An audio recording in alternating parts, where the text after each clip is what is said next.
to the Washington Convention Center, February the 20th, 1895, at the age of 77.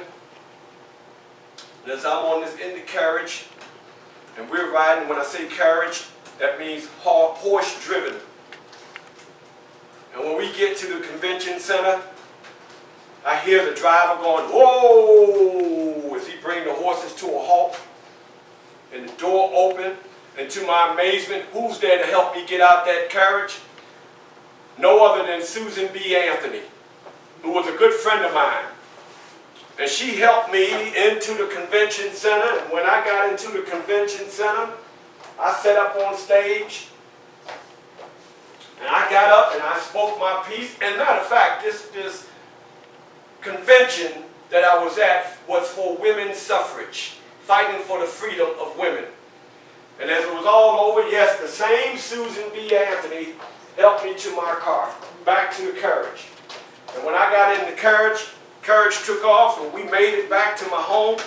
Got to my home, the driver helped me out, and I go in the house and my wife Helen is in the kitchen having tea, and she says, Frederick, would you like some tea?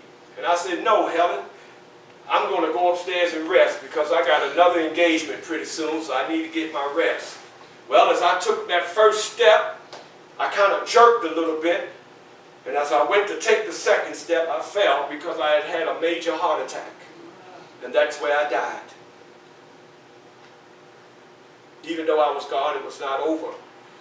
Because they had my body in state at the Washington Capitol, which is only held for presidents. I laid in state at the Capitol for a week. And would you know I had princes, queens, kings, presidents from all over the world to come and say goodbye to me. And when it was all said and done, they had buried me in Rochester, New York, next to my wife, Anna. And later on, Helen would be buried. My plot here, her plot would be one row back. And I forever owe gratitude to Helen Pitts because of the fact that after my death, she fought hard to memorialize my home, which is now owned by the Washington Parks Department.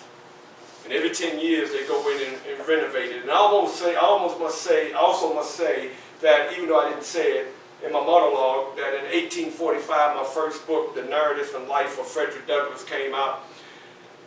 And as of last year, that's 2018,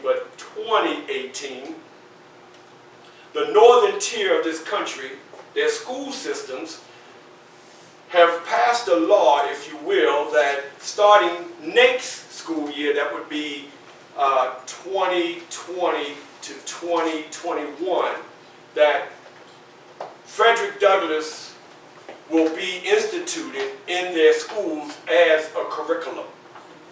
Hopefully, prayerfully, it will find its way to the southern tier as well, so Tampa will pick it up and teach on Frederick Douglass. And they should also teach on Martin Luther King. That speech that my brother read, very few of our children know about this. And when I ask our children who was Dr. King, a lot of them will say, oh, that's that dude that had a dream. That's that dude that freed us. And I have to correct them. No, he didn't free us, but he's the creator of the civil rights movement, etc., etc., etc. I also teach on him. But to any avail, I just want to thank you all for this opportunity to bring Frederick Douglass to you all, and I hope you enjoyed the knowledge that I've given.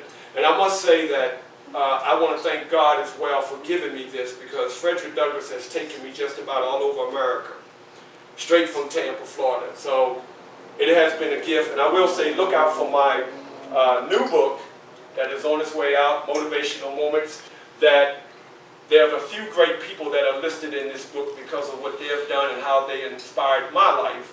And the whites are in the book, and the Tokens are in the book as well. Yes, so I want to say, with that, thank you very much. It's an honor. And as Janice told me, I told her that I was famous. She said, no, you're not famous, you're popular. So through you all, I want to say thank you for making me popular. God bless.